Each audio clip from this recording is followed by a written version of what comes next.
Sir আপনার ফাইলটা ready. কি করছিস তুই এখানে? সিকিউরিটির বাচ্চা সিকিউরিটি বসের রুমে ঢুকে গেছিস? ম্যাডাম আগে আমার কথাটা শুনেন। আই তোর কথা কি শুনবো? কি শুনবো তোর কথা? সুযোগ পেয়ে বসের রুমে ঢুকে গেছিস না? অনেক শখ হয়েছে বসের চেয়ারে বসার। ফকিন্নির বাচ্চা কোথাকার, তোর কত বড় সাহস তুই স্যারের রুমে এসে তার চেয়ারে বসে আছিস, তার ল্যাপটপ ধরতেছিস। শখ হয়েছে অনেক, তাই না? তুই দেখ আমি কি করি। আমি বসকে বলে তোকে লাথি মেরে এখান থেকে বের করবো।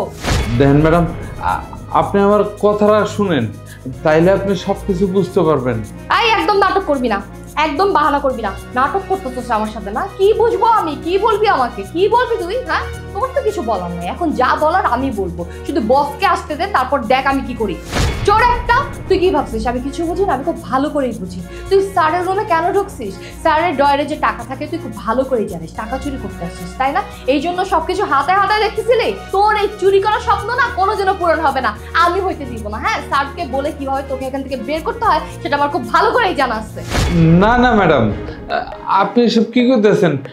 আমি চোর না, আর আমি এই অফিস থেকে চুরি করুম কেন? বিশ্বাস করেন আমি চোর না। আমি খুব ভালো করে জানি যে তুই কি করতে আসছিস, চুরি করতে আসছিস, চোর একটা। কি হয়েছে? স্যার আপনি চলে আসছেন? স্যার ভালো হয়েছে, আপনি ভালো সময় চলে আসছেন। আপনি জানেন কি হয়েছে? এই ছোট লোকের বাচ্চাটা, সিকিউরিটি গার্ডের বাচ্চাটা আপনার রুমে ঢুকে আপনার টাকা পয়সা চুরি করার জন্য এখানে আসছে। স্যার ও একটা চোর। স্যার স্যার আপনি এক্ষুনি একে বের করে দিন। এদের মতো চোরকে যদি আপনি আপনার কোম্পানিতে রাখেন তাহলে অনেক বড় ঝামেলা হয়ে যাবে। দিনের পর দিন আপনার টাকা পয়সা চুরি হবে। স্যার ওকে ওকে ঘাট ধাক্কা দিয়ে বের করে দেন। How dare you!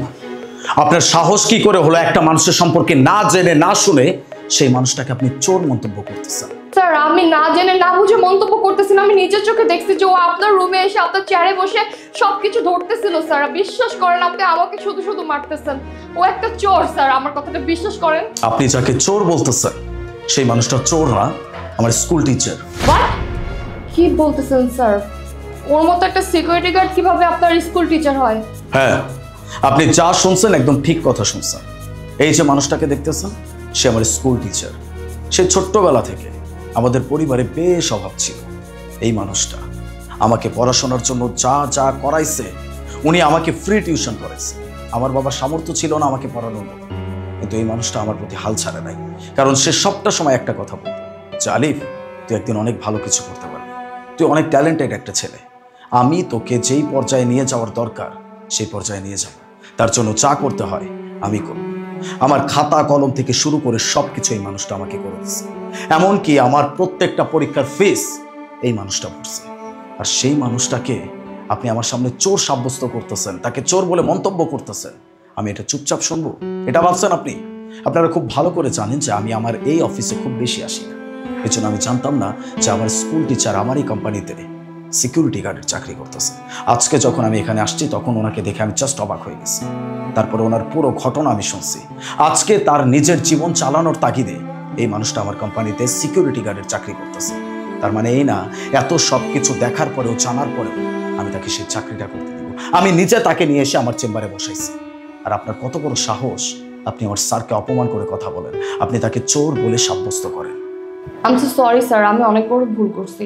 আমি না জানা না বুঝে কোনো কিছু বোঝার আগে ওনার গায়ে হাত তুলছি, অন্যায় করছি। কিন্তু স্যার আমি যা করেছি আপনার ভালোর জন্যই তো করেছি। আমি আপনার কথা ভেবেই তো করেছি। আমি ভাবছিলাম যে স্যার সত্যি সত্যি উনি চুরি করতে আসছে। Sir sorry sir. বাবাজি আসলে ম্যাডাম ব্যাপারটা বুঝতে পারে নাই। উনি হঠাৎ আপনার চেয়ারে বসা দেখছে তো, তাই এত রিয়াক্ট করছে। বাবাজি উনি ভুল করছে, ওনারা আপনি মাফ করে দেন। আসলে আমি অনেকবার বলার চেষ্টা করছি, উনি আমার কোনো কথা না শুনেই না দেখছে সিকিউরিটি আপনার চেয়ারে বসে, তাই এই ব্যবহারটা করছে। ওনারা আপনি মাফ করে দেন।